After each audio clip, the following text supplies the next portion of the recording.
11वीं के गणित का पहला चैप्टर 1.1 का 4 number question number 4। Question number 4 में दिया है, निम्नलिखित समुच्चयों को समूचय निर्माण रूप में व्यक्त कीजिए। निम्नलिखित समुच्चयों को समूचय निर्माण रूप में व्यक्त कीजिए। तो समूचय निर्माण रूप में व्यक्त करना है, हम पहले बता चुके हैं कि समूचय निर्माण किस रूप में लिखा जाता है। तो अभी परिभाषा में इसके पहले वाले वीडियो में हमने बताया था, आप उसमें देख लीजिएगा, और इसमें भी हम जो लिख रहे हैं उसको आप देखिएगा, समझ में आ जाएगा। ठीक है, तो अब हम आंसर लिखना शुरू करेंगे नंबर 1 नंबर का, और ये कहता है कि समूचय निर्माण रूप में व्यक्त कीजिए। तो समूचय निर्माण रूप में व्यक्त करना है, यानी इसको व्यक्त करने की 2 विधियां होती है, एक समूचय निर्माण विधि, एक रोस्टर रूप होता है जिसको सारणीबद्ध रूप में कहा जाता है, तालिका रूप भी कहा जाता है। लेकिन रोस्टर में ये दिया हुआ है, आप जो देख रहे हैं महिला कोष्ठ में, ये रोस्टर में दिया हुआ है, इसको रोस्टर में कहा जाता है। महिला कोष्ठ यहाँ के लिए रोस्टर के नाम से जाना जाता है। तो रोस्टर में दिया हुआ है, आपको समूचय निर्माण रूप में लिखना है। तो समूचय निर्माण रूप में लिखना है, तो अब हम लोग यहाँ से आंसर लिखते हैं। यहाँ से आंसर लिखते हैं, ऑप्शन 1 का लिखते हैं। ऑप्शन 1 का लिखते हैं, तो ए में, इसमें ABCD कुछ दिया नहीं है, हमने ए मान लेते हैं। इस पर एक को, पहला को ए मान लेते हैं। और ये देखिए क्या दिया है, 3, 6, 9, 12। और 3, 6, 9, 12 क्या है जी? 3 से विभाजित होने वाले एक प्राकृत संख्या है। ये देखिए 3, 6, 9, 12 है, ये 3 के पहाड़े में आते हैं, अर्थात 3 के क्या है, भाजक, 3 से विभाजित हो जा सकते हैं, 3 से विभाजित हो जाएंगे। तो यहाँ लिख सकते हैं, ये रोस्टर रूप तो दिया हुआ है। समुच्चय निर्माण लिखते हैं, एक सच डैट एक्स, एक सच डैट एक्स एक क्या है, एक प्राकृत संख्या है, प्राकृत संख्या है। ध्यान से देखिए और लाइक करिए, शेयर करिए, शेयर करिए और सब्सक्राइब करिए और बेल आइकन को दबाइए, ये मत भूलिए मेरे बाबू। यहाँ तो अब ये क्या हुआ, एक्स सच डैट एक्स एक प्राकृत संख्या, ये तो प्राकृत संख्या हो गया। लेकिन प्राकृत संख्या हो गया तो कहाँ से है, ये प्राकृत संख्या है जो किससे विभाजित है जी, 3 से क्या है, विभाजित 3 से क्या है, विभाजित है, 3 से विभाजित है। और कितना है देख सकते हैं यहाँ, ये 3 से विभाजित है, बस इतना ही लिख सकते हैं, 3 से विभाजित है या होती है। ठीक है, 3 से विभाजित होती है। और यहाँ ये भी लिख सकते हैं 3 से विभाजित होती हैं, यहाँ इसको हटा करके यहाँ लिख सकते हैं x लेस देन 15, ऐसे करके लिख सकते हैं।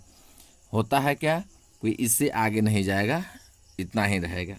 अब 2 नंबर में देखिए, 2 नंबर में भी हम इंगित कर देते हैं, बी बना देते हैं, बी कर देते हैं।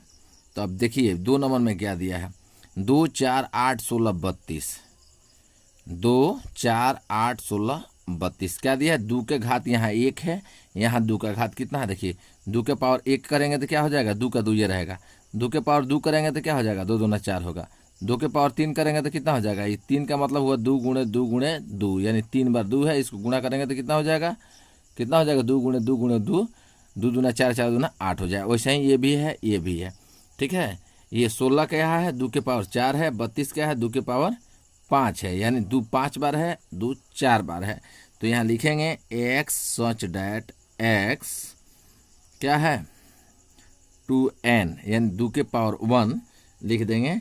यहाँ n बिलोंग टू n प्राकृत संख्या है, माने n के सदस्य जो है प्राकृत संख्या है।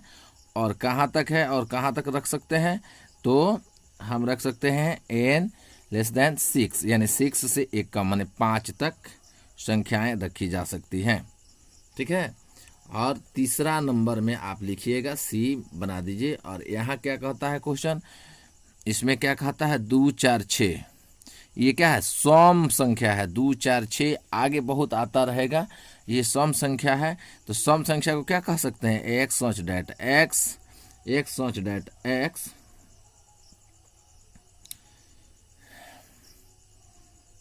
X such that x, x such that x एक सम प्राकृत संख्या है, एक सम प्राकृत संख्या, एक सम प्राकृत संख्या है, ठीक है। और चौथा में आपका क्या आ जाएगा, चौथा में डी हो जाएगा, डी कर देते हैं। और चौथा में क्या दिया है, तो चौथा में यहाँ देख लीजिए, चौथा में क्या दिया है, संख्या का वर्ग दिया है। एक का वर्ग 1, 2 का वर्ग 4, 3 का वर्ग 9। तो यहाँ लिख सकते हैं x such that x, x such that x n square, ठीक है, एन बिलोंग टू एन, और कितना है यहाँ अंत में स्क्वायर कितना दिया है 10 दिया है ना। तो यहाँ एन लेस देन क्या करेंगे 11 कर देंगे, 11 से क्या है छोटा है, 11 से छोटा है। और नहीं तो इसी को इतना को हम किस रूप में लिख सकते हैं, n less than equal than 10, इस रूप में भी लिख सकते हैं, यहाँ इक्वल देन के रूप में रहेगा, ठीक है। और फिर एक 5 नंबर ऑप्शन है, एक 5 नंबर ऑप्शन है, यहाँ ई कर देते हैं, यहाँ एक्स सच डैट एक्स हो जाएगा, एक्स सच डैट एक्स हो जाएगा, और एक्स का पावर 5 का पावर एन कर देते हैं, और एन बिलोंग टू एन हो जाएगा, तथा n less than equal than 4 होगा।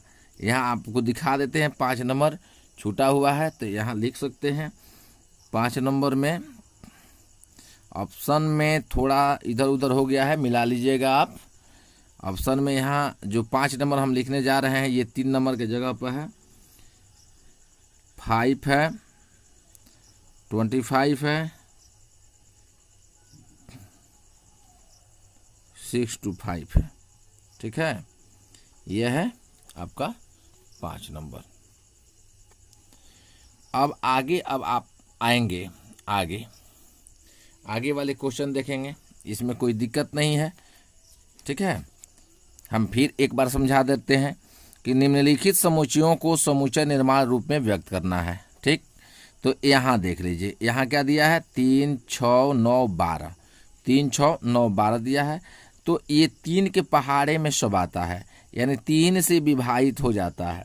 तो 3 का क्या है विभाजित हो जाता है, तो हम इसको लिखेंगे एक्स सच डैट, यानी इसका रूप जो समुच्चय निर्माण का रूप होता है एक्स सच डैट एक्स के रूप से ही लिखा जाता है। तो एक्स सच डैट एक्स एक प्राकृत संख्या है, यहाँ तक प्राकृत संख्या है कि नहीं है, जो किससे विभाजित है 3 से विभाजित है, और कितना है 15 से छोटा है, ठीक है।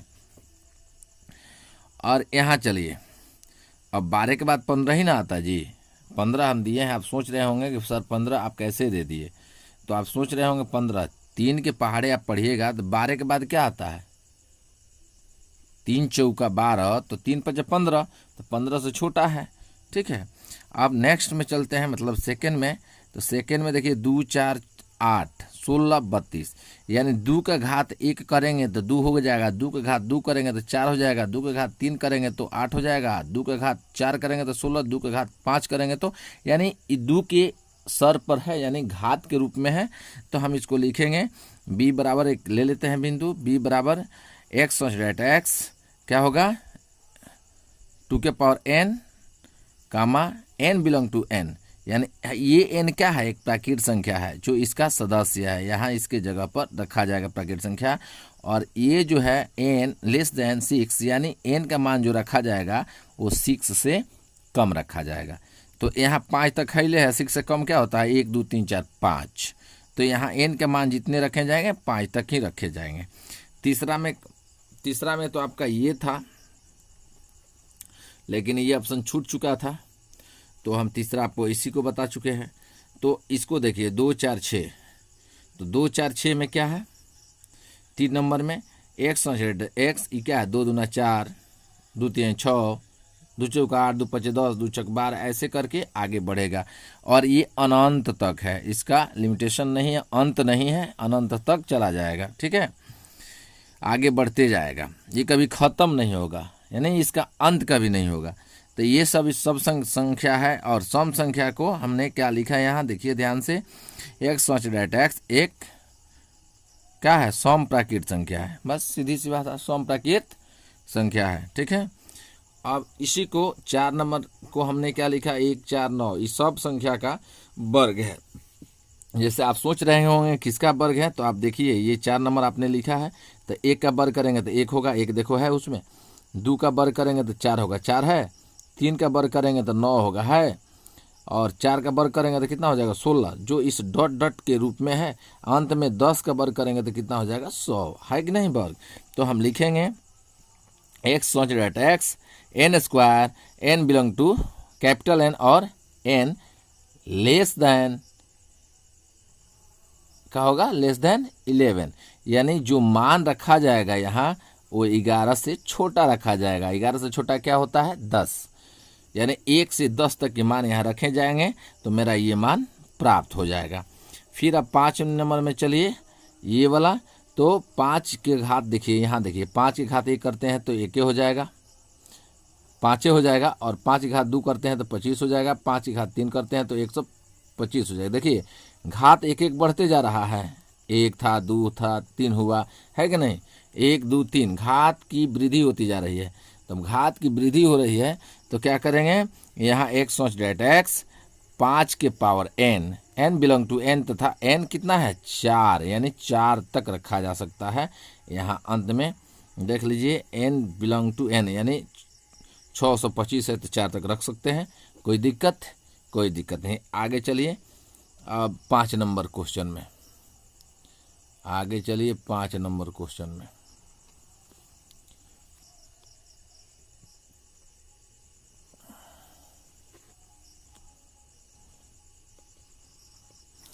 अब 5 नंबर में देखिए, निम्नलिखित समुच्चयों के सभी अवयवों को सूचीबद्ध कीजिए। और सूचीबद्ध का मतलब आप समझ चुके होंगे कि इसी सूचीबद्ध को सारणीबद्ध भी कहा जाता है और क्या कहा जाता है, रोस्टर रूप भी कहा जाता है। इसको अब रोस्टर के रूप में लिखना था, आज जो रोस्टर दिया था इसको समुच्चय के रूप में लिखना था। अब इस समुच्चय में दिया है रोस्टर में लिखना है, रोस्टर में लिखना है। तो आप इसका आंसर देख सकते हैं कि क्या है।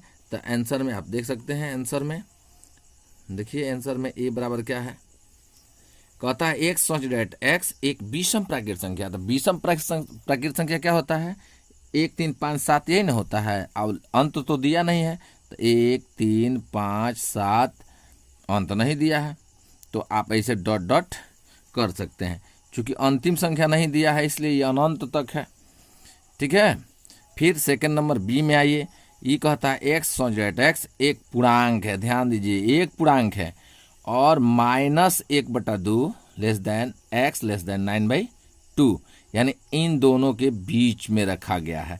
तो इन दोनों के बीच यानी माइनस यानी हाफ, -0.5 के बाद क्या आता है, 0, तब 1, तब 2, तब 3, तब 4, और 4 के बाद सीधा 5 आ जाता है। तो 5 तो होगा नहीं, क्योंकि यहाँ भाग देंगे तो 4.5 होगा। तो हमारा आंसर कितना हो जाएगा, यहाँ से यहाँ तक न होगा। जो संख्या रेखा पर आपने पढ़ा था ऐसे 0 पे 1 2 3 ऐसे पढ़े हैं ना, -1 -2 -3 संख्या रेखा पर आपने पढ़ा था।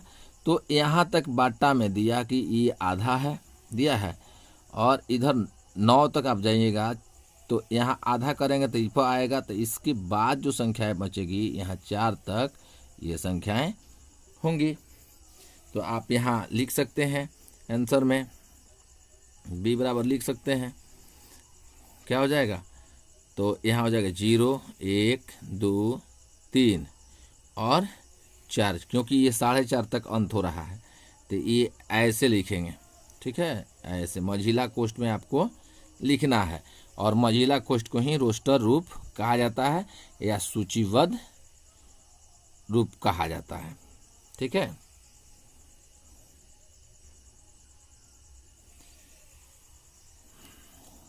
अब आगे आइए, फिर यहाँ है सी, ऑप्शन नंबर 3, सी में दिया है एक्स सोच रेट एक्स एक पूर्णांक है और x square less than equal than 4, यानी इसका मान 4 के बराबर है। ध्यान दीजिएगा, वर्ग करने के बाद है ना, वर्ग करने के बाद 4 के बराबर है, अंत में इसका वर्ग कितना होगा, 4 के बराबर होगा। तो यहाँ सी बराबर क्या हो जाएगा, अब देखिए -2 4 होगा कि नहीं, 4 के बराबर होगा, ठीक है। उनके बीच की संख्या लिखना है, यहाँ से पूर्णांक, एक पूर्णांक लिखना है जो इतना हो, तो पूर्णांक में माइनस भी आता है और धन भी आता है, याद रखिएगा। -2 -1 0 1 2 एकदम हो गया। इधर भी 2 का वर्ग 4 हो जाएगा, इधर भी 2 का वर्ग 4 हो जाएगा, ठीक है, ये आंसर हो जाएगा। फिर आप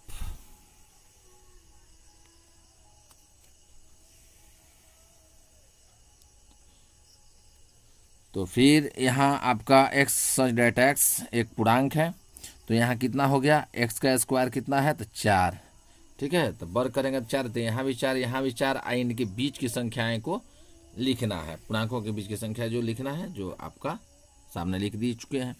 अब यहाँ आंसर इसका आप लिखिए, अब डी बराबर कहता है एक्स सोच रेट एक्स लॉग शब्द का एक अक्षर है।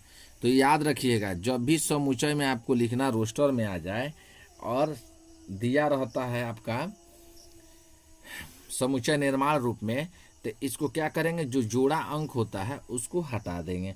लेकिन इसमें जोड़ा कुछ दिख रहा है, हमको एल दिख रहा है, तो सिंगल सिंगल लिखेंगे, 1 1 मतलब 1L और फिर 1A मैंने एगो ओ, फिर Y, फिर ए, सिंगल सिंगल लिखेंगे, हो गया, सिंगल सिंगल हो गया। यानी जो भी जोड़ा अंक होंगे, अक्षर होंगे, उसको नहीं लिखना है, एक ही बार लिखना है। वो 5 बार आए 10 बार आए नहीं, लेकिन लिखना है आपको, जब भी आपको लिखना है रोस्टर में तो एक ही बार लिखना है, ठीक है, ओके। और आगे हम लोग फिर इसको पढ़ते हैं। अब हम लोग पढ़ेंगे ऑप्शन 5। ऑप्शन 5 में क्या पढ़ना था, ई में दिया है एक्स सोच रेट एक्स वर्ष का एक ऐसा महीना है जिसमें 31, याद रखिए, देखिए 31 दिन नहीं होते हैं, 31 दिन नहीं होते हैं। तो वर्ष का कौन ऐसा महीना है जिसमें 31 दिन नहीं होते हैं, तो 31 दिन किस में नहीं होता है, लिखिए यहाँ 31 दिन किस में नहीं होता है, बोलिए तो, फरवरी में होता है, फरवरी में नहीं होता है, अप्रैल में होता है,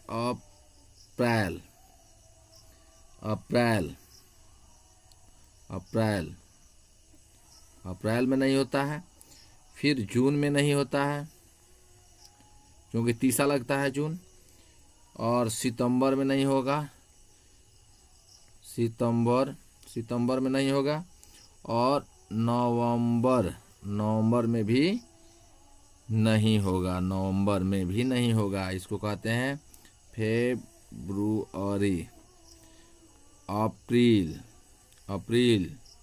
जून, सितंबर,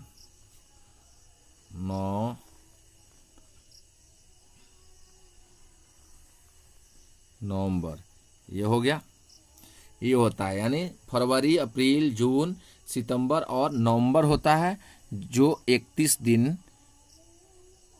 के महीने नहीं होते हैं, 31 दिन के महीने नहीं होते हैं। ये फरवरी तो आपका 28 या 29 हो जाता है, अप्रैल, जून, सितंबर और नवंबर 30 दिनों का महीना लगता है। नेक्स्ट ऑप्शन देखेंगे, ऑप्शन 6, ये कहता है एक्स सोच रेट एक्स अंग्रेजी वर्णमाला का एक व्यंजक है जो के से पहले आता है। तो आपको दिमाग में आ गया होगा कि के से पहले क्या आता है, कौन सा व्यंजक आता है के से पहले। तो के से पहले कौन कौन सा आता है, एक्स सोच डेट एक्स अंग्रेजी वर्णमाला का एक व्यंजक है जो के से पहले आता है। याद रखिएगा, व्यंजक व्यंजक है, व्यंजक माने स्वर नहीं है, यानी कॉन्सोनेंट है, के से पहले आने वाले कॉन्सोनेंट है, वॉवेल्स नहीं है। याद रखिए लिखते वक्त। तो यहाँ क्या हो जाएगा, ये हो जाएगा आपका, ए तो वॉवेल है तो नहीं हो जाएगा, कॉन्सोनेंट बी होता है, सी होता है, डी होता है, ई नहीं होगा, वॉवेल हो जाएगा, B C D E F हो जाएगा, जी हो जाएगा, एच हो जाएगा, आई नहीं होगा, जे हो जाएगा। जे के बाद आप जानते हैं कि के आता है, तो के पहले ही ना हमको लिखना है, तो के पहले लिखना है तो A B C D F G H J हो गया, क्योंकि इसके बीच इसमें इतना में के पहले क्या क्या आया था, ए आया था, नहीं लिखना है क्योंकि वो स्वर है, वॉवेल है। और फिर क्या आया था, ई आया था, वो भी क्या है, वॉवेल है। आई आया था, वो भी क्या है, वॉवेल है। आपको केवल कंसोनेंट लिखना है, वो भी के पहले आने वाले। ठीक है, अब आगे चलते हैं क्वेश्चन नंबर 6 पे। क्वेश्चन नंबर 6 में चलें। क्वेश्चन नंबर 6 में देखिए क्या लिखा है, बाईं ओर रोस्टर रूप लिखित, दाईं ओर समुच्चय निर्माण रूप। देखिए अभी फिर आपको समझ में आ रहा है कि इसको हम क्या कहते हैं, रोस्टर, रोस्टर कहते हैं। क्या कहते हैं, रोस्टर। और जो इस रूप में लिखा रहता है उसको क्या कहते हैं, समुच्चय, समुच्चय निर्माण रूप, निर्माण रूप। ठीक है, इसको क्या कहते हैं, रोस्टर कहते हैं, रोस्टर। क्या कहते हैं, रोस्टर कहते हैं। इसको रोस्टर रूप कहते हैं, इस रूप में लिखा रहता है, और इस रूप में लिखा रहता है तो क्या कहते हैं, समुच्चय निर्माण रूप कहते हैं। ठीक है, अब हमको क्या करना है कि बाईं ओर रोस्टर रूप में दिया हुआ है, इधर बाईं है और इधर दाईं है। तो अब दाईं ओर समुच्चय निर्माण रूप में दिया है, समुच्चय को सही मिलान करना है। तो आप देखिए 1 2 3 6 इसमें किस में आ रहा है, 1 2 3 6। 1 2 3 6 क्या है, एक प्राकृत संख्या है। ठीक है, एक प्राकृत संख्या है। तो देखिए इसमें किसी में आ रहा है, तो आ रहा है तो अब लिखिए, नहीं आ रहा है तो कोई बातें नहीं है। तो याद रखिएगा कि 1 2 3 4 5 6 क्या है, तो एक प्राकृत संख्या है और 6 का भाजक भी है। तो यहाँ हमको तो ये वाला दिख रहा है, तो इसलिए इसका सही उत्तर आपका ये होगा। ठीक है, अब कहता है 2 3। 2 3 देखिए ये दोनों क्या है, ये दोनों क्या है, अभाज्य है। क्या है दोनों, अभाज्य, अभाज्य, अभाज्य है। ठीक है, एक सम अभाज्य है, एक विषम अभाज्य है। अब मिलाइए, इसमें कोई मिल रहा है, ये तो मैथमेटिक्स है, इसमें आएगा ही नहीं। ये 10 से कम एक विषम प्राकृत संख्या है, ये भी नहीं आएगा। और x x एक अभाज्य संख्या है, अभाज्य संख्या। देखिए अभाज्य संख्या यहाँ मिल रहा है और 6 की भाजक है, देखिए 6 का भी भाजक है। तो अभाज्य संख्या भी है, 6 का भाजक भी है। तो देखिए इसमें है कि नहीं, 2 गो अभाज्य संख्या है, 2 से भी भाग लग जाएगा 6 में, और 3 से भी भाग लग जाएगा 6 में। तो आपका सही उत्तर क्या होगा, इसका ए हो जाएगा। ठीक है, अब ऑप्शन 3 चलिए, यहाँ लिखा है, देखिए अब मिलाइए इसको। मैथमेटिक का ये रोस्टर रूप में लिखा हुआ है, और जब हम समुच्चय निर्माण रूप में लिखते हैं तो पूरा मैथमेटिक्स लिखते हैं। पहले बता चुके हैं आपको कि जब भी रोस्टर रूप में लिखा जाता है तो उसका जो समुच्चय निर्माण रूप होता है उससे जो लिखा जाता है उसका डबल अंक कभी नहीं लिखा जाता है। जब भी लिखा जाएगा, क्या लिखा जाएगा, जब भी लिखा जाएगा क्या लिखा जाएगा, सिंगल अक्षर, मतलब एक शब्द ही लिखेंगे, वो 2 शब्द में हो, यानी 2 वर्ड हो, या एक मतलब 1 डिजिट, 2 डिजिट होता है ना, तो उसका एक ही अंक, एक ही लिखेंगे, एक ही पद जो 1 डिजिट आता है उसी को लिखेंगे। ठीक है, जैसे इसमें मैथमेटिक्स में देखिए टी 2 बार होगा, इसको 1 बार लिखेंगे। मैथमेटिक्स में कितना बार होता है, मैथमेटिक्स में कितने बार आता है टी, देखिए कितने बार आया है, 2 बार आया है, ये 2 बार आया है ना। तो जो 2 बार 3 बार 4 बार आने वाले लेटर हैं उसको एक ही बार लिखना है आपको रोस्टर रूप में। ठीक है, तो यहाँ से सीधी सी भाषा है, और सीधी सी साधारण रूप से यहाँ समझ में आ गया आपको कि ये होगा। ठीक है, अब सब तो मिल गया, अब कौन सा बाकी है? तो ये बाकी 1 3 5 7 9, तो ये क्या है? विषम प्राकृत संख्या है और ये आपको अभाज्य नहीं कह सकते हैं क्योंकि 9 क्या है? भाज्य है। 9 क्या है? भाज्य है। यहाँ 7 तक अभाज्य था 1 को छोड़ करके, लेकिन 9 क्या है? भाज्य संख्या है। इसलिए आप चेक करिए जो शेष बचा होगा, कहता है एक्स सच डेट एक्स संख्या 10 से कम एक विषम प्राकृत संख्या है। एकदम 100% यही आपका उत्तर होगा। 100% यही आपका उत्तर होगा। आप इस वीडियो को लाइक जरूर करिए और शेयर करिएगा, सब्सक्राइब करिएगा। सब्सक्राइब जरूर करिएगा, इसको देखिएगा, एक दूसरों को जरूर दीजिएगा जो इस वीडियो के माध्यम से सही ढंग से पढ़ें और समझें। जो उनको दिखते हैं दिक्कत होगी वो कमेंट बॉक्स में लिखें, हम उसको देख करके उनका जो समस्या होगी उसको सही करेंगे। मेरा ये रिक्वेस्ट है, आग्रह है कि आप लोग ज़रूर सब्सक्राइब करिए, लाइक करिए और शेयर करिए। Good night.